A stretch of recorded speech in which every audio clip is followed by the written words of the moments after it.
Bismillahirrahmanirrahim. Assalamualaikum warahmatullahi wabarakatuh. Kembali lagi di Salam Diri Sabtu Malam Diskusi Ringan. Yang kali ini dengan saya Andika dari Taraga Diri Indonesia. Oke. Malam hari ini seperti biasa ya, Sabtu malam atau biasa orang nyebutnya malam minggu, kita akan berdiskusi selama 1 jam ke depan gitu. Jadi nanti kita akan seperti biasa membahas tentang topik-topik terkait psikologi, terkait hal-hal yang berkaitan dengan manusia, kehidupan manusia seperti itu. Oke, kita nunggu pembicara kita pada malam hari ini. Bukan pembicara sih, teman ngobrol kita ya pada malam hari ini. Nanti teman-teman ketika ingin bertanya bisa langsung aja ditambahkan komentar ya. Ini ada kolomnya, ada juga bisa secara khusus ada kolom pertanyaan gitu. Oke, malam hari ini temanya adalah psikologi Islam. Di situ membahas pendekatannya. Kalau sebelumnya kan kita bahas ada psikologi kognitif juga kan kemarin, terus ada transpersonal seperti itu. Nah, kemarin tuh ada juga titipan ya pertanyaan yang belum terjawab gitu kan. Apa sih kaitannya psikologi Islam nanti dengan transpersonal seperti itu, atau nanti juga apa kaitannya dengan kognitif seperti itu. Dan di sini masih menunggu. Oke, kita coba panggil bersama-sama ya. Jadi malam hari ini kita sama Kak Ayatul Kutub Hardo. Panggilannya biasanya sih Mas Aka gitu. Kalau di Jogja kan ya Mas gitu. Atau Bang Aka gitu. Oke. Halo, Assalamualaikum. Halo. Waalaikumsalam. Sehat Oke, Kak? oke, boleh Mas. Eh, Bisa nyambung kan ini suaranya? Tidak ada Nyambung, nyambung, gangguan? Oke. nyambung, Lancar nyambung. juga Suara saya, suaranya. suara saya jelas di sana. Hmm. Lancar, lancar. Ya, ya, alhamdulillah. Oke. Ya, sehat ya. Di Jogja atau di mana nih tempat? Sehat-sehat, alhamdulillah. Ini ya di Jogja. Mas Dika di mana sekarang? Iya sama nih di Jogja juga nih. Oh gitu, ngekos. Ngekosnya di daerah mana? Di dekat UNY, Oh, dekat UNY, daerah Samirono. daerah apa namanya nih? Karangmalang. Oh, Karangmalang. Ya, ya, ya, cukup Kakak di familiar. mana nih sekarang? Saya sekarang tinggalnya di Seyegan. Jadi emang agak Oh pinggiran saya. sih sekarang. Bukan agak Hmm, pinggiran ya, tapi memang pinggiran gitu. emang pinggiran sih. Emang pinggiran. Emang sih. Nah, jadi Iya sekarang iya. saya lagi numpang di kosan ade ini di daerah Hmm. Gelagasari. Karena di rumah saya itu pinggiran kan, jadi sinyalnya nggak stabil gitu. Oh gitu, iya. Ah, Oh lagi di Gagasari, oke. Deket ah, ya dari sini. dekat-dekat. Dekat. Oke, ya itu intermezzo. Oke. Ya, malam hari ini kita bahas psikologi Islam nih Kak ya. Tadi kan kalau sempat dibahas tadi sebelumnya, kalau psikologi Islam tadi ada kaitannya dengan bahasan yang sebelumnya itu kan ada apa ya dikaitkan terkait transpersonal seperti itu, dan Hmm, apa kalau sebelumnya juga ada yang kaitannya dengan psikologi psikologi Barat juga kan ya, pendekatannya tersebut gitu kan ya. Sebenarnya eh, kalau kita masuk ya ke psikologi Islam itu kan sebenarnya awalnya seperti apa sih Kak gitu. Mungkin mungkin apa ya, opening dulu deh dari Kak Aka gitu terkait psikologi Islam gitu. oke, ya, awal dari psikologi Islam itu sebenarnya sama ya, seperti pendekatan-pendekatan yang lainnya gitu. Jadi seperti apa sih awal mula pendekatan psikoanalisa seperti itu?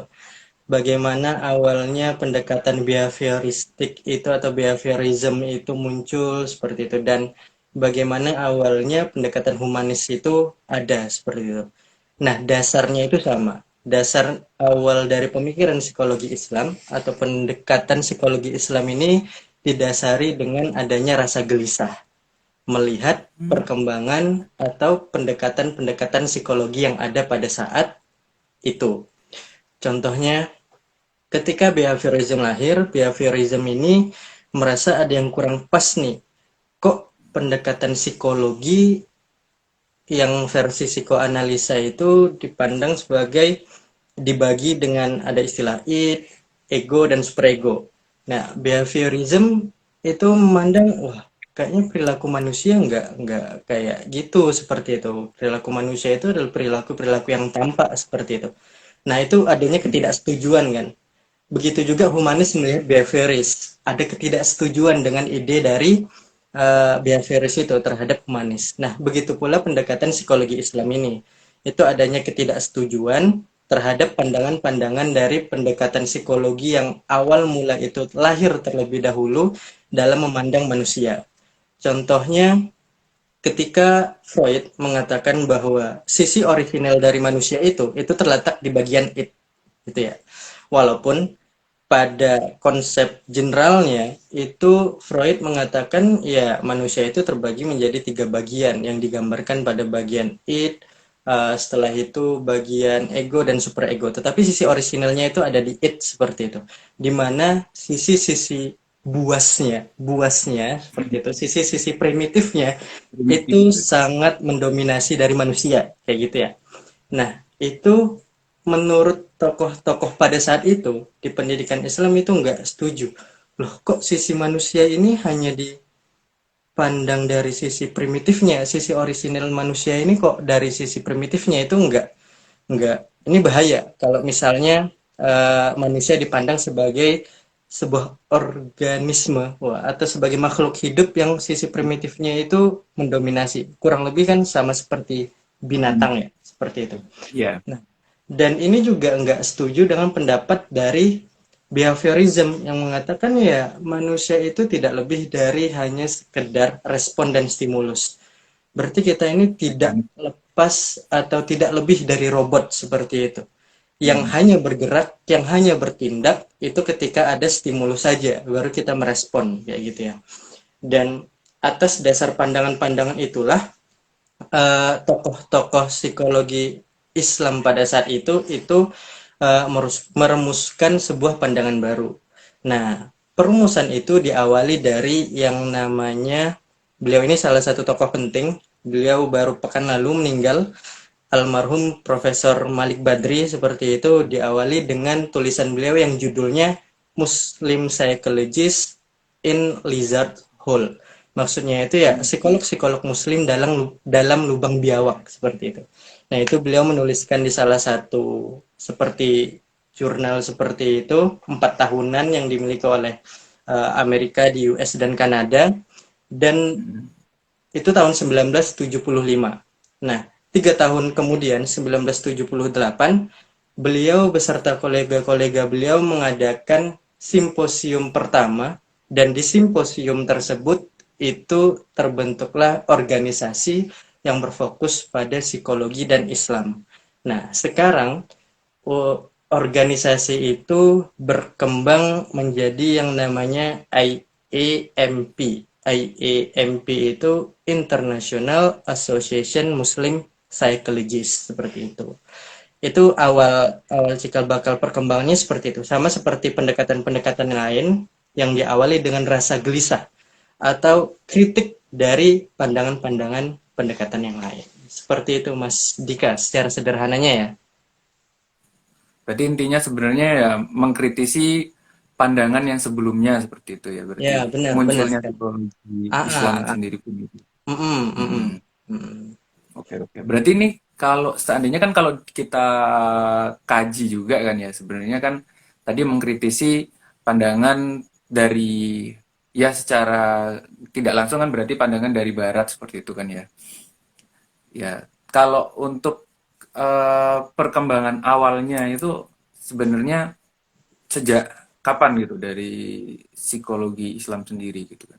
Kalau Hmm, sebelumnya kan kalau kita lihat perkembangan ya sama seperti di barat kan ya. Perkembangan keilmuan itu juga berawal dari tidak jauh dari keilmuan filsafat seperti itu kan ya sebagai dasarnya ilmu pengetahuan seperti itu.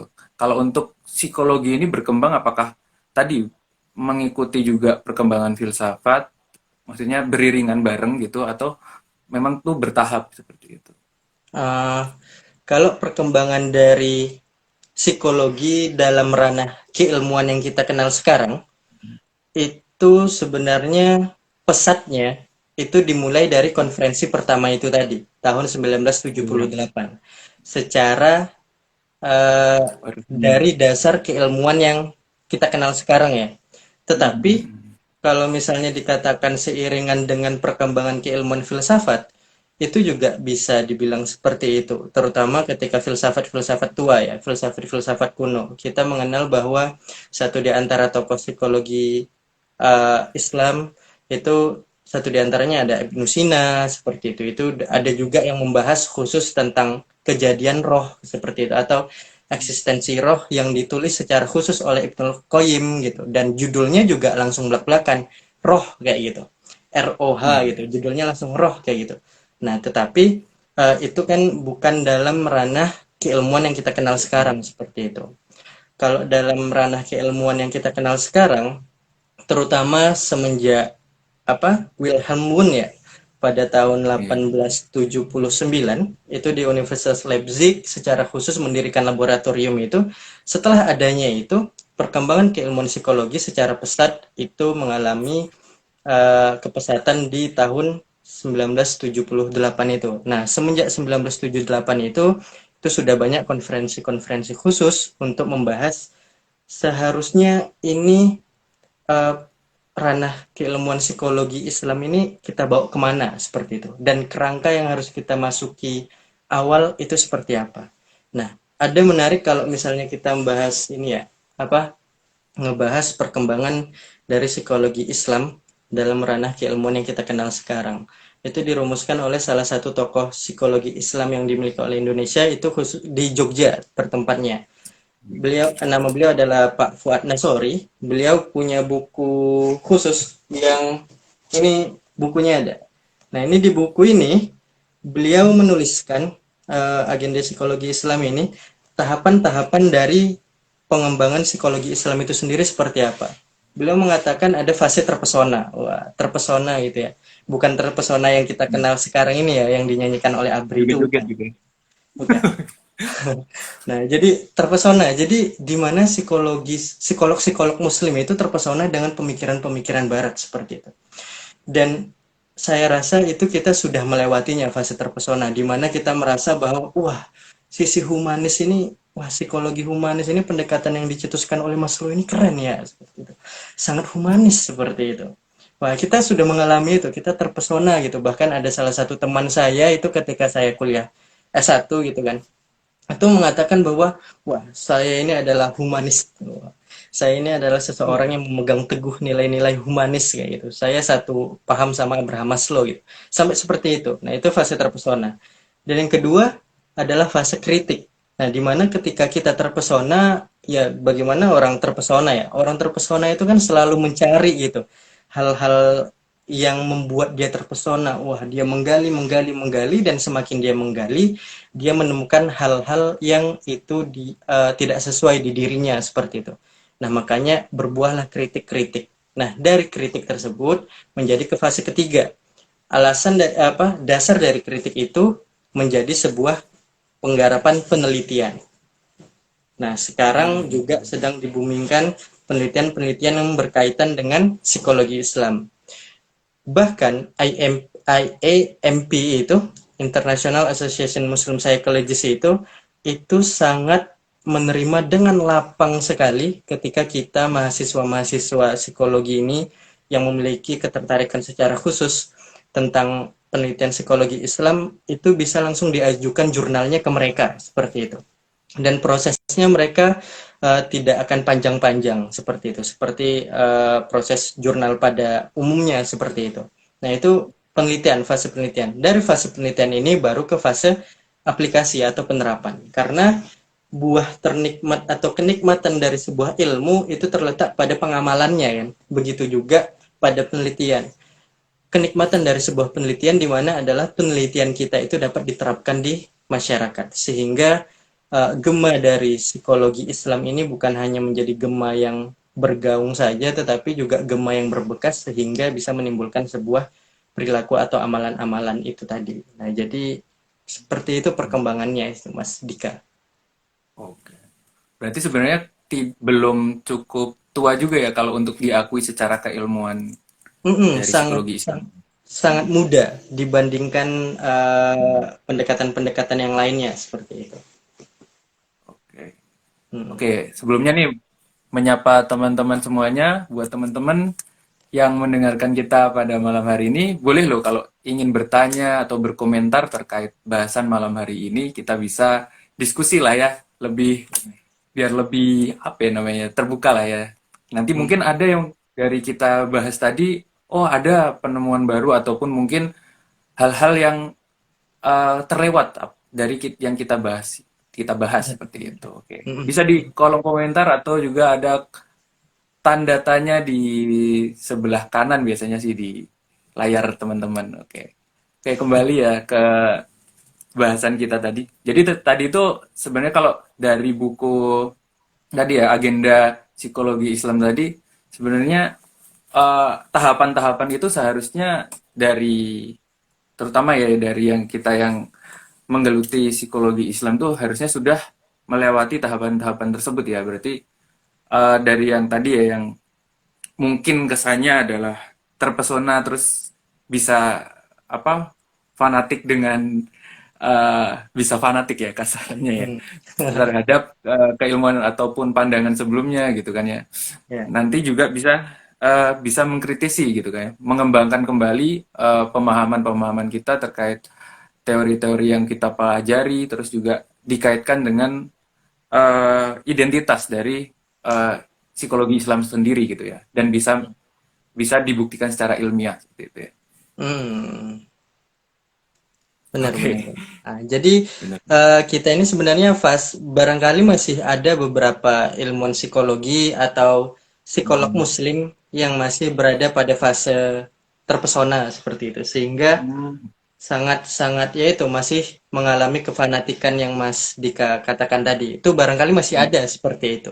Dan barangkali ada juga orang-orang yang masih dia hanya bergelut pada kritik-kritik ketidaksetujuan sama ini, tidak setuju, tidak setuju, tidak setuju Hmm. sama Freud gitu, tapi tidak melakukan penelitian apa-apa gitu. Tapi mayoritas dari ilmuwan psikologi sekarang itu terutama kita ya yang ingin menggemakan dari pendekatan psikologi Islam ini itu berada pada titik ya penelitian dan penerapan seperti itu. Dan jalan ini sungguh amat sangat panjang seperti itu. Panjang.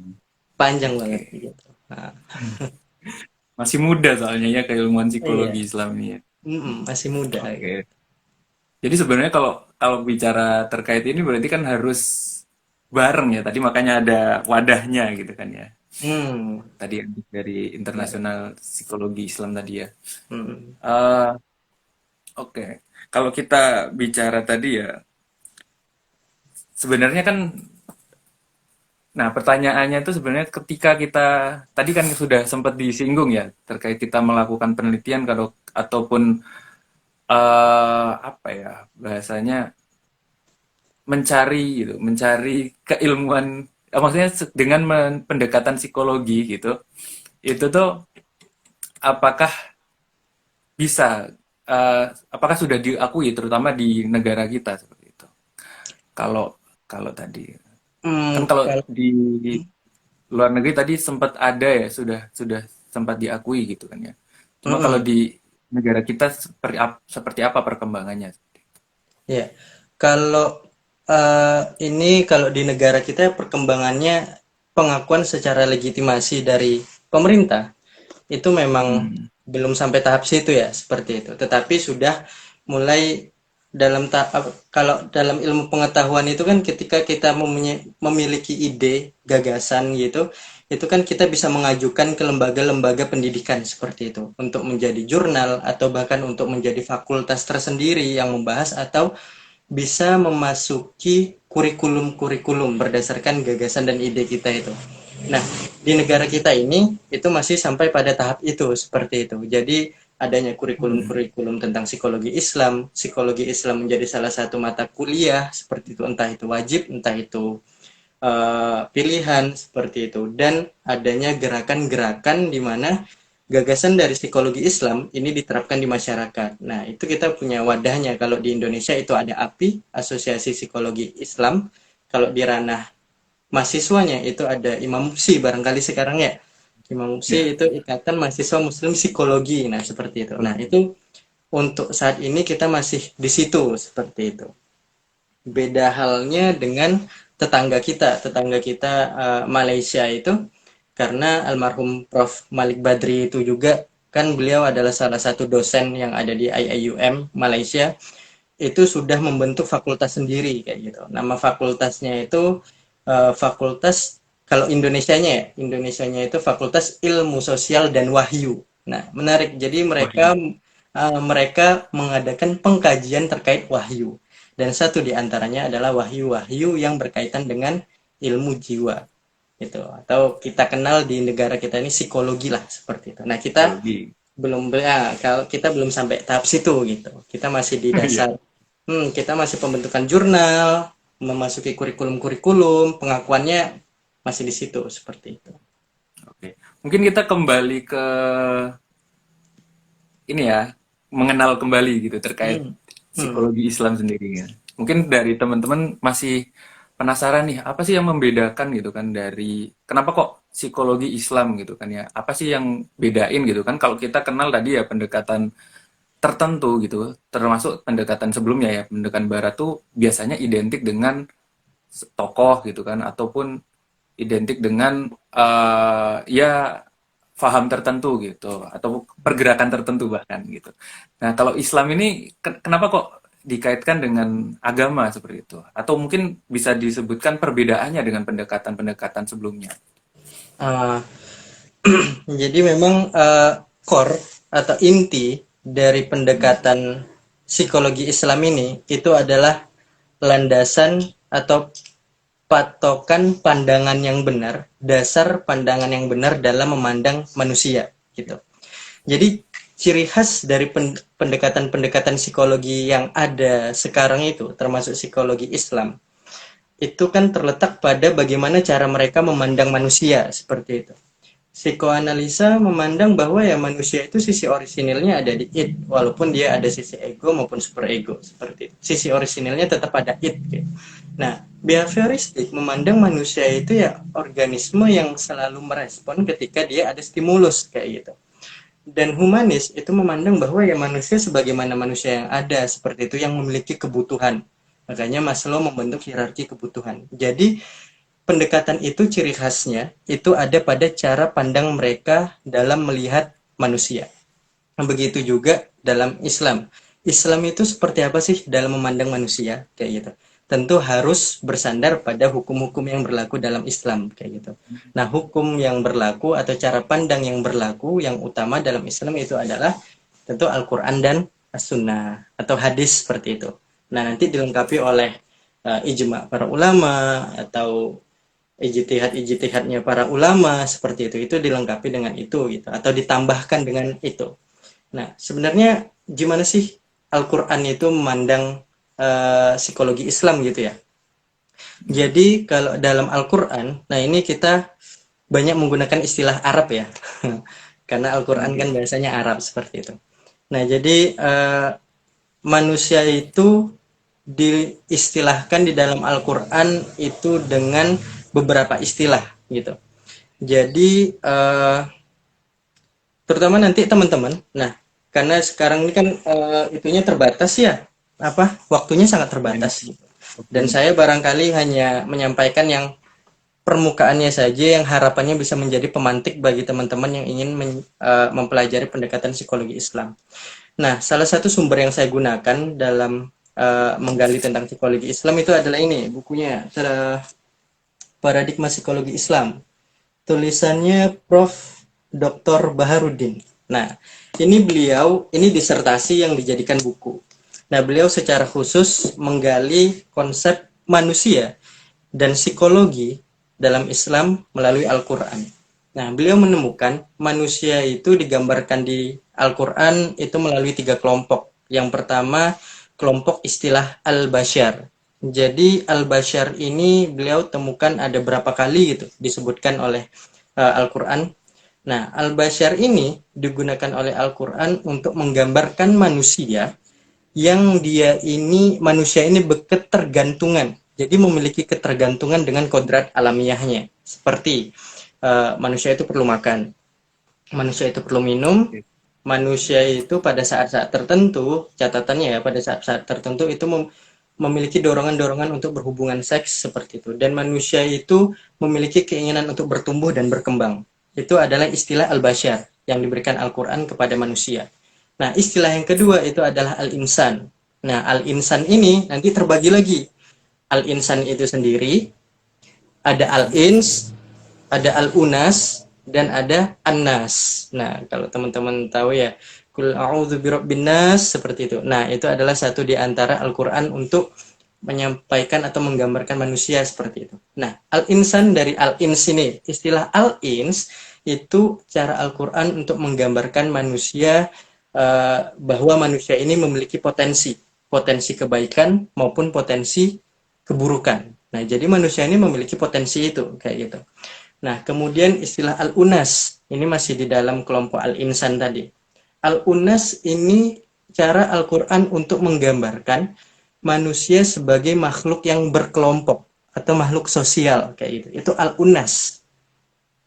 Nah, yang ketiga adalah al-insan itu sendiri. Nah, al-insan ini cara Al-Qur'an untuk menyampaikan bahwa manusia ini adalah makhluk yang diberikan oleh Allah Subhanahu wa taala ilmu pengetahuan sehingga manusia ini itu dapat mengembangkan ilmu tersebut. Nah, jadi al-insan itu manusia punya ilmu gitu. Nah, yang terakhir itu adalah An-Nas tadi. Nah, An-Nas itu cara Al-Qur'an untuk menggambarkan manusia sebagai sosok yang kecenderungan pada kebaikan. Jadi walaupun manusia ini memiliki potensi untuk baik dan buruk, pada dasarnya kecenderungan jiwa dari manusia ini Al-Quran menyampaikan adalah cenderung pada hal-hal yang positif, hal-hal yang kebaikan, hal-hal yang indah. Siapa sih yang nggak suka pemandangan yang indah gitu ya? Siapa sih Nah, yang nggak suka perempuan yang indah dipandang di mata gitu? Nah itu adalah kecenderungan yang memang dimiliki oleh manusia ya. Gitu. Nah itu terdapat di An-Nas itu tadi. Nah kemudian kelompok ketiga adalah Bani Adam.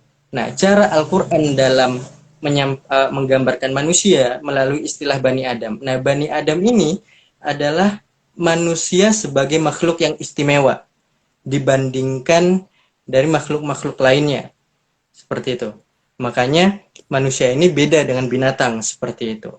Nah, di Bani Adam ini adanya kecenderungan manusia terhadap pengembangan peradaban. Jadi kalau misalnya kita memiliki dorongan untuk mengabdi pada masyarakat, nah berarti itu adalah cirinan atau cerminan dari istilah Bani Adam. Nah itu adalah gambaran manusia secara umum yang dikatakan oleh Al-Quran. Jadi ada Al-Bashar, ada Al-Insan, ada Bani Adam, kayak gitu. Nah, tapi kan sebagaimana pendekatan psikologi yang lainnya ya, pasti ada elemen-elemen yang mendasari dari manusia itu sendiri, kayak gitu. Nah, elemen-elemennya itu atau dimensi-dimensinya itu, kalau di psikoanalisa itu ada id, ego, superego, seperti itu. Kalau misalnya di humanis, kalau kita pakai cara pandangnya Maslow, itu ada hierarki kebutuhan, di mana pertama fisiologis, keamanan, rasa cinta, harga diri, aktualisasi diri, dan nanti ada peak experience atau transpersonalnya, seperti itu. Nah, kalau di Al-Quran, itu menggambarkan dimensi manusia, itu pertama didasari, elemen dasarnya adalah an-nafs. Nah, makanya ilmu psikologi dalam ranah Islam itu dikenal dengan istilah al-ilm an-nafs. Nah, gitu. Nah, an-nafs ini adalah elemen dasar dari manusia, kayak gitu. Yang dia ini memiliki tiga kecenderungan. Ingat ya, 3 kecenderungan gitu. An-nafs ini. Ada nafs amaroh namanya, kecenderungan nafs amaroh ini adalah kecenderungan jiwa manusia pada hal-hal yang negatif. pemuasan nafsu gitu, yang sifat-sifatnya itu biologis lah seperti itu. Secara sederhananya seperti itu. Nafs amarah. Yang kedua ada nafs lawamah. Nah, di nafs lawamah ini sudah ada keterlibatan dari aspek kognitif. Manusia itu sudah cenderung dapat memilah yang baik yang mana, yang buruk yang mana, seperti itu. Jadi manusia, Al-Quran itu menyatakan bahwa an-nafs ini, an-nafs lawamah ini, dia itu sudah bisa mengatakan sebuah perilaku jahat itu salah, tetapi belum tentu menghindari perilaku itu. Contoh, Oke. kita semua tahu korupsi itu salah, Iya. tapi tetap korupsi gitu. Nah, itu masih ada kecenderungan seperti itu. Nah, itu gambaran dari nafs lawamah. Jadi sudah ada aspek-aspek kognitif yang iya, aku tahu ini salah gitu. Tapi kenapa ya aku ngelakuin kayak gitu. Nah, itu ada kecenderungan jiwa yang sifatnya ke situ gitu. Nah, setelah itu ada nafs mutmainah. Nah, nafs mutmainah ini adalah kondisi jiwa yang kecenderungannya lebih banyak kepada hal-hal yang positif seperti itu. Nah, jadi nafs mutmainnah ini adalah dia suka beramal soleh seperti itu, cenderung pada hal-hal ibadah-ibadah seperti itu. Nah, itu nafs mutmainnah. Nah, itu dasarnya, dasar dari psikisnya manusia yang diberikan gambaran oleh Al-Quran. Kemudian dimensi lainnya itu ada dimensi akal. Jadi selain dimensi nafs, nanti ada dimensi akal. Nah, dimensi akal ini itu adalah di mana keterlibatan aspek kognitif itu sangat banyak. Jadi akal dalam Al-Quran itu nggak ada yang kata-kata akal gitu. Itu tuh nggak ada. Akal secara ism atau secara noun, secara kata benda, akal itu nggak ada. Jadi Al-Quran itu menggambarkan akal itu pasti gini, afala ta'kilun, atau na'kilu, atau ya'kilu gitu. Pasti selalu fi'il, atau pasti selalu kata kerja. Nah, jadi akal itu bukan benda. Akal itu adalah sebuah proses atau sebuah kegiatan kayak gitu. Gitu. Jadi akal itu kata kerja, bukan kata benda gitu ya. Seperti gini, eh berjalan. Berjalan itu kan kata kerja, fiil. Nanti kata bendanya apa? Bisa jadi jalan kayak gitu ya. Nah, itu kayak gitu. Nah, akal itu dalam Al-Qur'an itu adalah kata lebih kata kerjanya. Afala ta'qilun, ya'qilun, na'qilun seperti itu ya. Nah, jadi hal ini hikmahnya adalah proses namanya manusia berakal itu adalah manusia yang berpikir gitu, bukan manusia nggak punya akal gitu. Nah, itu istilahnya sebenarnya salah ya. Nah, yang benar itu manusia tidak berakal gitu karena dia tidak berpikir kayak gitu.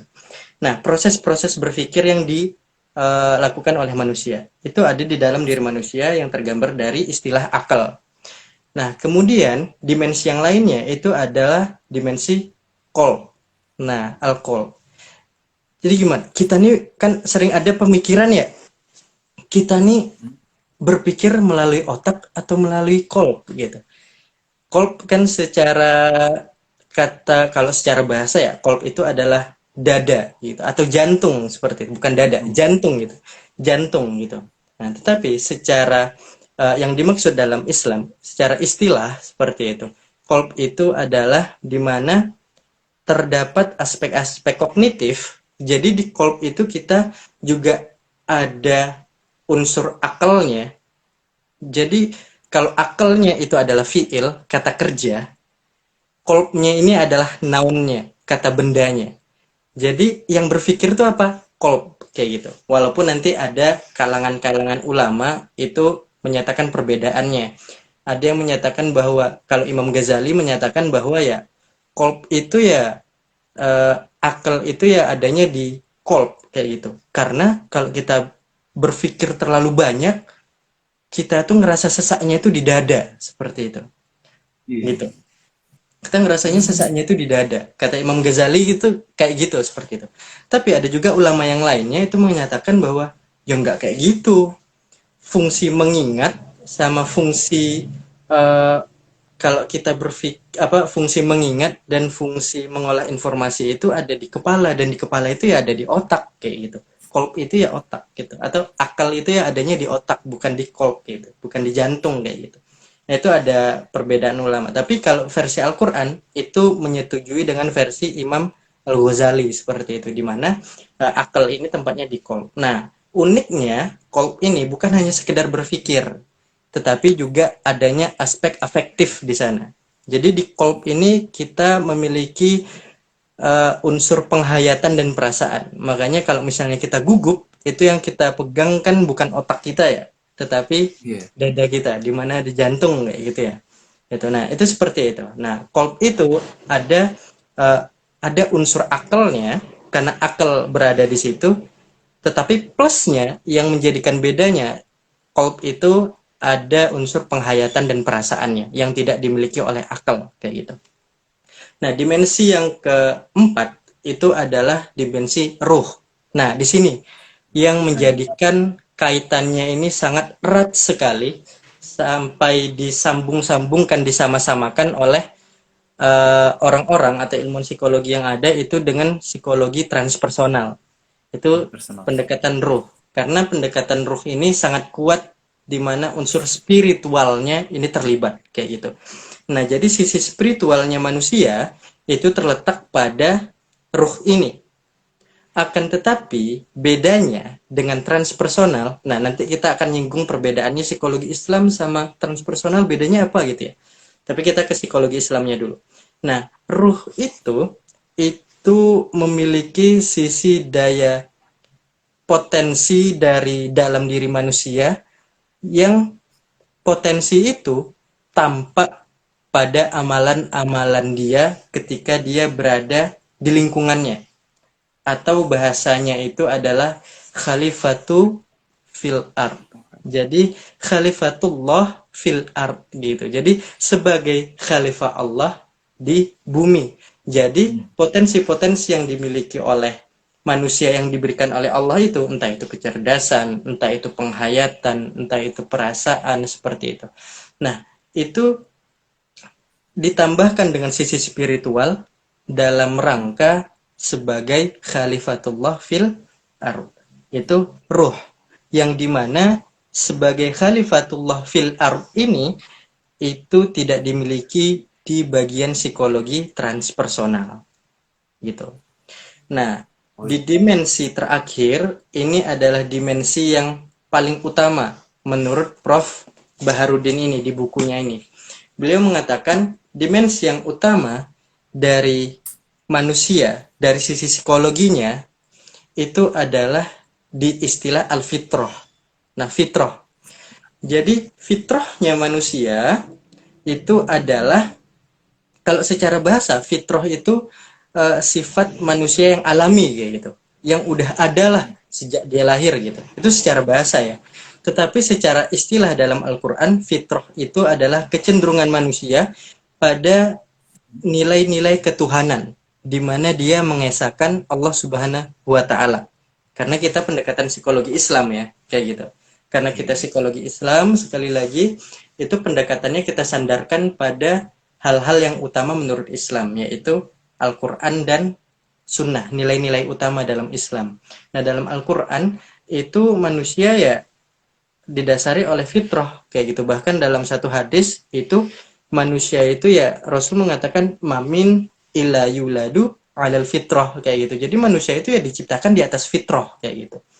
Jadi sifat dasar semua manusia ini itu adalah mengesahkan Tuhannya, mengesahkan Allah Subhanahu wa Ta'ala. Nah, ini yang dikatakan oleh para ulama tokoh-tokoh psikologi Islam yang tidak dimiliki oleh pendekatan-pendekatan psikologi barat. Nah, terutama kalau almarhum Prof. Malik Badri itu mengatakan pendekatan psikologi barat itu sebelum adanya transpersonal itu ya, beliau mengatakan without soul. Jadi enggak ada ruhnya kayak gitu. Enggak ada ruhnya pendekatan itu, karena mereka tidak ada tujuan yang sangat besar yang dimiliki oleh pendekatan psikologi Islam. Termasuk perbedaannya pada transpersonal ini. Nah, transpersonal ini kenapa beda dengan psikologi Islam? Di satu sisi kita bisa katakan sama, tetapi karena perbedaannya adalah pada intinya, karena itu kita bisa mengatakan adalah beda, gitu ya. Kita kan mengatakan sesuatu hal itu beda karena intinya kan, karena intinya berbeda, makanya mereka berbeda kayak gitu ya. Sama seperti mahasiswa. Apa sih bedanya mahasiswa psikologi dengan mahasiswa BK misalnya?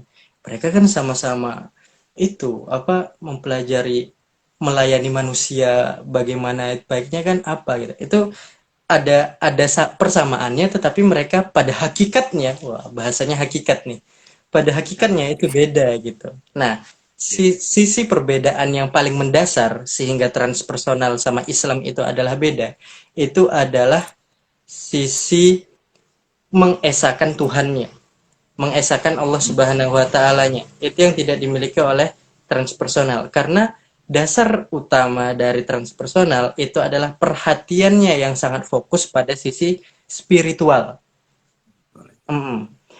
Sisi spiritualitas itu bisa didapatkan bahkan tanpa orang beragama sekalipun.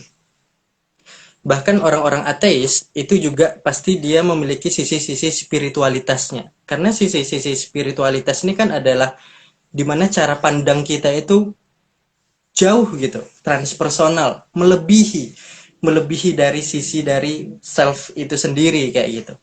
Nah, kalau dalam Islam, ruh walaupun dia memiliki sisi unsur spiritualnya, tetapi ada dasarnya. Dasarnya adalah tetap didasari dengan khalifatullah fil ard, sebagai utusan Allah di bumi. Ada unsur Allahnya di situ, gitu. Ada unsur Allahnya yang nanti ada fitrahnya, penghambaan. Nah, bedanya ruh, bedanya al-ruh dan al-fitrah itu adalah kalau al-ruh bicaranya kan khalifatullah fil ard ya. Jadi habluminan nas. Kalau ar-ruh itu. Kalau al-fitrah itu hubungannya langsung kepada Allah, kepada Tuhan, mengesahkan Tuhan. Jadi habluminallah gitu. Jadi manusia itu dilihat oleh Al-Qur'an itu bukan hanya pada dirinya sendiri, bukan hanya pada self-nya sendiri, tetapi juga mempertimbangkan sisi yang ada di luarnya seperti itu. Entah itu sikap dan perilaku manusia itu kepada manusia lainnya maupun pada Tuhannya seperti itu. Bahwa perannya itu selain khalifatullah, tetapi manusia ini juga Abdullah, hambanya Allah kayak gitu. Jadi itu yang menjadikan perbedaan. Dan kalau saya baca psikologi transpersonal itu agak rada-rada seru, karena agak rada-rada serunya itu salah satu nilai utama dalam transpersonal itu kan mereka memasukkan nilai-nilai sufisme kan di dalam gagasan mereka gitu. Tasawuf ya berarti. Tasawuf, benar-benar. Tasawuf kayak gitu. Nah, dalam Islam kan juga ada konsep tasawuf kayak gitu. Tapi ketika saya baca psikologi transpersonal ini, itu mereka itu tasawufnya itu sudah pada tahap di mana mereka bisa menyatu pada Allah gitu. Di mana mereka bisa menyatu pada Tuhannya kayak gitu. Dan salah satu ulama sufi itu saya lupa ya siapa namanya itu.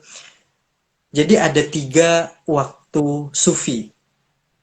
Nah, di waktu yang paling puncak itu adalah di mana self atau sufi itu sendiri merasakan kenikmatan yang sangat luar biasa. Yang itu mereka gunakan istilahnya peak experience-nya. Jadi peak experience-nya mereka itu mereka merasa bahagia, sangat bahagia gitu. Wah, hidupku sudah bermakna nih kayak gitu. Wah, aku adalah orang yang berhasil kayak gitu ya. Aku adalah orang sukses gitu misalnya. Senang gitu. Senangnya ini sangat amat luar biasa lah. Nah, mereka mengatakan pengalaman tersebut itu adalah pengalaman tersebut mereka dapatkan ketika mereka bisa menyatu pada Tuhan mereka. Mereka menyatu pada Tuhan mereka. Jadi konsep sufi itu kan ada yang namanya konsep al-makamat. bukan al-makamat, al-makomat. Jadi makom. Dari kata makom. Nah, kata makom ini itu kalau di bahasa Indonesia kan itu seperti stasiun. Stasiun pertama, makom yang pertama itu adalah makom taubat. Nah, di mana mereka ini menyucikan diri mereka, di mana mereka melakukan tazkiyatun nafs seperti itu, membersihkan kotoran-kotoran di hati mereka seperti itu, sehingga mereka bisa sampai kepada stasiun yang lainnya atau makom yang lainnya. Itu makom selanjutnya itu adalah makom zuhud. Nah, mereka mengatakan tidak memerlukan dunia. Wah, Mas Dika ini bajunya sangat bagus ya. Wah, bagus banget ya baju Mas Dika ini. Nah, mereka sufi itu yang sudah sampai pada makom zuhud itu mengatakan bahwa wah, udahlah saya ngisi seminar sama baju kaos saja, nggak perlu kayak baju Mas Dika ini yang bagus ini sangat berlebihan. Saya sudah merasa cukup lah kayak gitu. Nah, itu zuhud gitu. Mereka merasa tidak penting dengan hal-hal yang berbau duniawi kayak gitu. Nah, ketika mereka menjalankan kezuhudan mereka, mereka itu sampai pada makom atau stasiun atau perberhentian selanjutnya, yaitu makom sabar. Nah, mereka sabar menghadapi tantangan-tantangan di dunia, dan nanti ada makom-makom yang lainnya sampai pada saat mereka sampai pada makom ma'rifah. Nah, makom ma'rifah ini adalah di mana mereka itu sudah dekat sekali sama Tuhan mereka, sama Allah, sehingga mereka itu bisa menyatu dengan Tuhan mereka, Allah, yaitu seperti menyatunya tetesan air masuk ke dalam samudra. Nah, menyatunya itu seperti itu. Oke. Sat, kayak gitu. Itu kan kita kan baca gagasan seperti itu kan seru ya. Ya seru banget ya. Kok bisa ya seorang hamba itu menyatu dengan Tuhannya, penguasanya. Misalnya Mas Dika ini adalah seorang mahasiswa kesenian seni rupa misalnya yang membentuk patung-patung lah. Kalau patungnya Mas Dika itu memiliki keyakinan yang sangat kuat terhadap nilai-nilai sufi, patung itu bisa menyatu dengan Mas Dika gitu. Itu jadi gimana itu adalah sampai pada tahap level ma'rifah kayak gitu. Nah, hal inilah yang menjadikan psikologi transpersonal itu beda dengan psikologi Islam kayak gitu. Karena itu tadi apa ya? Mereka melihat nilai-nilai ketuhanan ya. Tetapi peletakan nilai-nilai ketuhanan mereka itu tidak sama dengan nilai-nilai keislaman, di mana al-fitrah konsepnya adalah mengesahkan Allah, mengesahkan Tuhan, dan arwuh itu ada khalifatullah, ada sisi kehambaannya juga di situ gitu ya. Nah, tapi kalau di sufi ini yang nilainya sangat kental sekali dengan transpersonal ini, itu mereka bahkan tahapan akhir puncaknya mereka itu adalah ketika mereka bisa menyatu pada Tuhan itu yang dianggap sebagai energi yang sangat luar biasa yang melebihi dari self mereka sendiri seperti itu Mas Dika. Perbedaan yang paling utama core-nya yang membuat core-nya beda kayak gitu. Gitu. Ya, tadi berarti itu ya. Kalau di Islam sendiri sebenarnya nggak cuma tentang bicarain tentang self-nya manusia aja ya, maksudnya secara dirinya berdiri sendiri gitu, secara individu, tapi juga ada dengan sosial gitu kan ya, tadi ruhnya gitu kan sebagai hubungan dengan sesama manusia juga fitrah tadi ya, bahwasanya ada keesaan gitu kan dengan Allah gitu, nggak cuma percaya ada kekuatan di luar dirinya tapi tahu gitu. Kasarannya gini kalau saya nangkepnya tadi ya dari pembicaraan tadi, berarti nggak cuma tahu aja tapi mencoba mengenal gitu ya. Kasarnya gitu ya. Iya. Ya, berarti penciptanya gitu. Dan bukan hanya mengenal penciptanya, tetapi juga melakukan hal-hal yang itu memperlihatkan perbedaan kedudukan dan perbedaan posisi antara pencipta dan ciptaan kayak gitu. Ya, ya. Dan tahu tujuannya kemana gitu lah Iya, kasarnya. dan tahu tujuannya Oh, kemana. Itu penting. Penting karena ya kita untuk apa sih bahagia kayak gitu. Apakah bahagia yang kita cari itu hanya sekedar di dunia saja kayak gitu? Apakah kita itu kebahagiaannya hanya sekedar ketika kita melihat berhasil mencapai cita-cita kita gitu.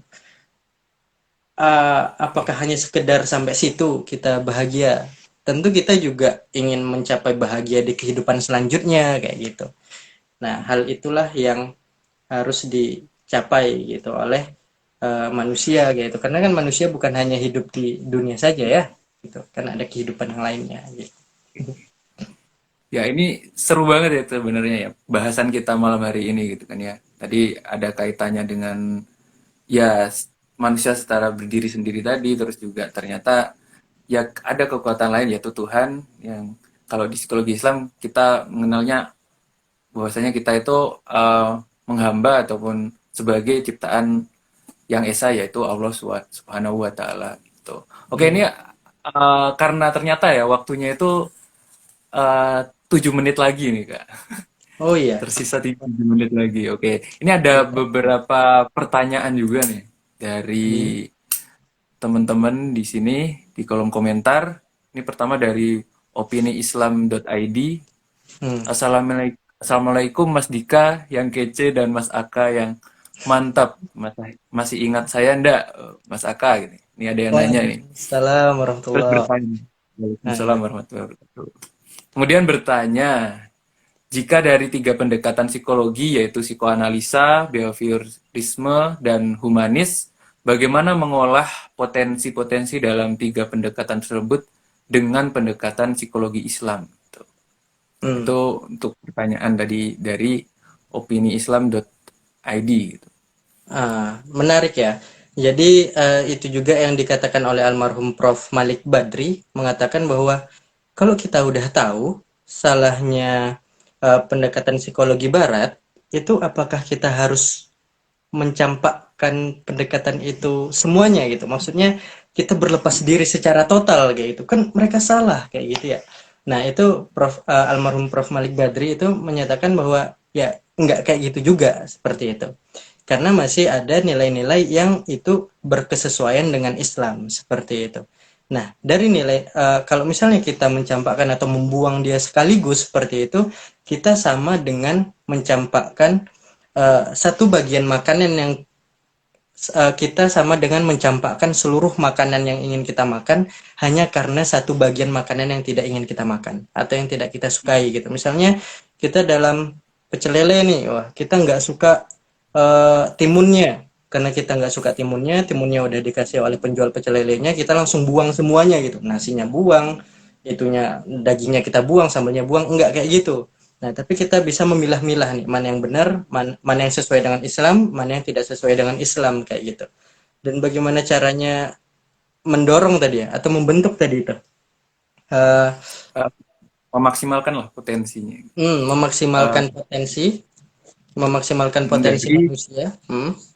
dari ketiga pendekatan itu biar bisa mungkin apa ya sinkron gitu dengan pendekatan psikologi Islam. Nah, jadi kita ambil nilai-nilai atau pemahaman-pemahaman yang ada di pendekatan itu yang berkesesuaian dengan Al-Quran dan Sunnah, yang berkesesuaian dengan nilai-nilai psikologi Islam kayak gitu. Karena jangan kita yang, maksudnya gini, jangan kita yang menyesuaikan sama mereka gitu. Kalau misalnya kita menyesuaikan nilai-nilai Islam sama nilai-nilai psikologi pendekatan yang Barat itu berarti kita tidak menggunakan pandangan psikologi Islam sebagai pandangan dasar kita. Kalau misalnya kita menggunakan pandangan Islam adalah dasar pendekatan kita, berarti psikologi Islam menjadi dasar, hal-hal yang berhubungan atau sesuai dengan dasar ini, yaitu nilai Islam, itu yang kita ambil. Misalnya, kalau Freud mengatakan bahwa uh, diri orisinilnya manusia itu adalah pada id, kayak gitu. Islam tidak bisa memandang itu. Islam tidak bisa memandang bahwa sisi orisinil manusia itu id, enggak. Tetapi Islam bisa memandang bahwa manusia itu memiliki kecenderungan ke arah sana, ke arah itu. Manusia itu punya dorongan-dorongan kecenderungan terhadap hal-hal yang buruk. Itu punya ada, tapi hanya pada sampai pada tahap kecenderungan, bukan sisi orisinilnya manusia, bukan ya. Nah, itu perbedaannya seperti itu. Nah, untuk memaksimalkannya kita bisa menggunakan berbagai pendekatan itu tadi, tentunya dengan disesuaikan dengan nilai-nilai keislaman. Misalnya ya itu tadi dalam cara memandang manusia dan versi psikoanalisa ataupun versi behavioris. Versi behavioris ini kan bergantung pada sisi respon dan stimulus ya. Respon itu hadir ketika setiap Manis ya. ada stimulus kayak gitu. Nah, nah ini saya menarik. Saya share penelitian saya secara singkat ya, penelitian tesis saya. Hmm. Jadi saya menemukan bahwa di pondok pesantren itu ternyata mereka itu mematuhi aturan, mereka itu disiplin, mereka itu bisa mencapai target pembelajaran hafalan Al-Quran mereka, itu bukan hanya semata-mata ada aturan, tetapi ada Hmm. nilai yang lebih besar daripada aturan itu. Nilai apa itu? Ternyata mereka mengharapkan sebuah kebarokahan. Nah, nilai kebarokahan. Intinya apa yang ingin saya sampaikan? Kalau misalnya kita kaitkan dengan behavioristik, untuk mendisiplinkan orang, responnya disiplin itu harus ada stimulus aturan, seperti itu ya. Adanya aturan, orang itu akan disiplin, seperti itu. Nah, kalau dalam Islam, itu juga ada sisi seperti itu.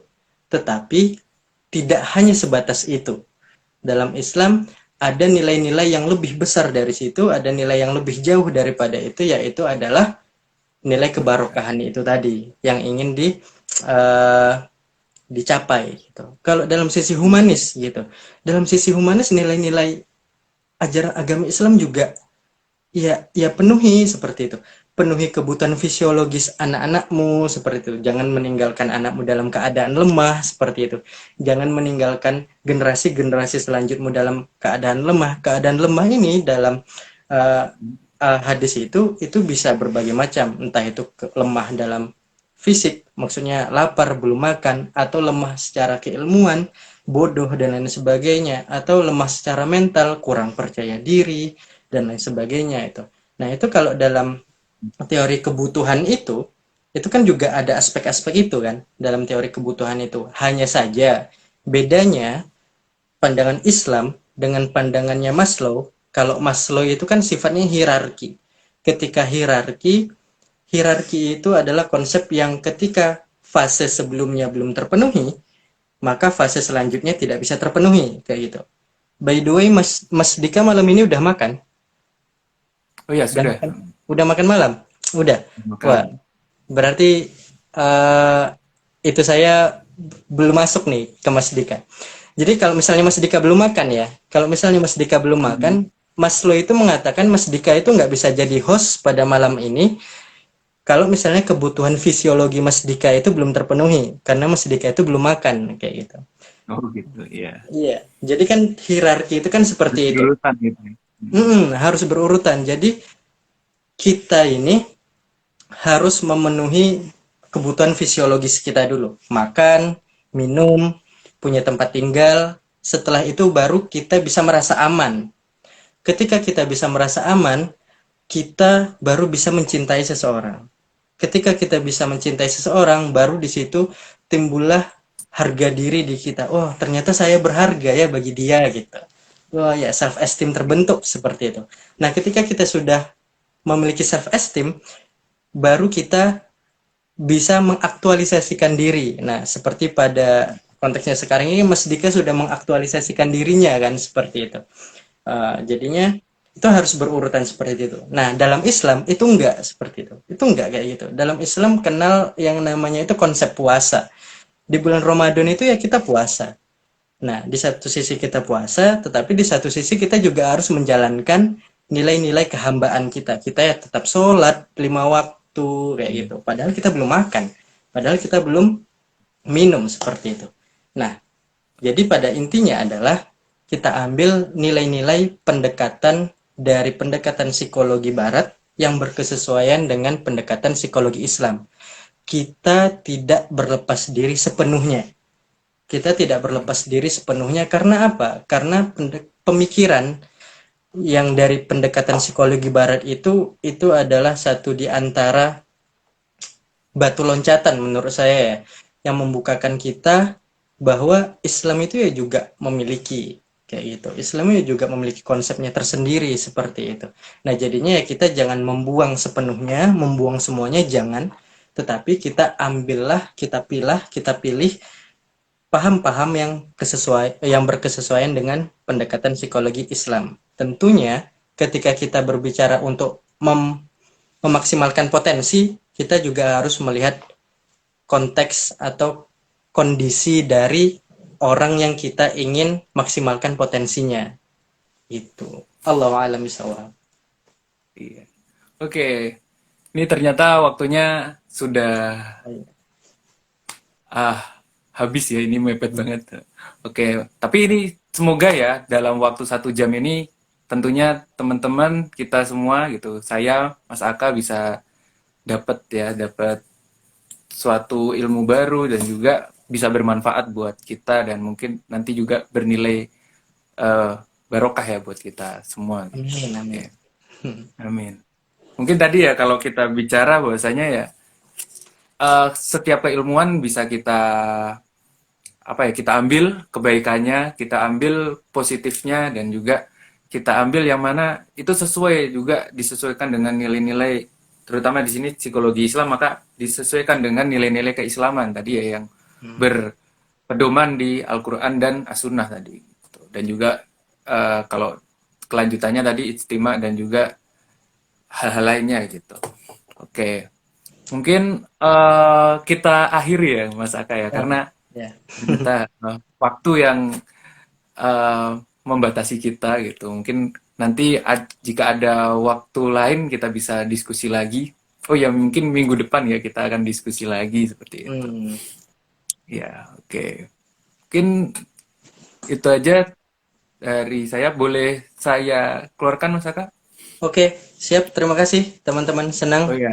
bisa Terima kasih sharing dan Mas Aka. diskusi sama teman. Mm-mm. Baik, semoga bisa menjadi hal yang bermanfaat ya. Iya, amin ya rabbal alamin. Oke, sip. Dah. Oke. Assalamualaikum. Waalaikumsalam warahmatullahi wabarakatuh. Oke, terima kasih buat teman-teman semuanya.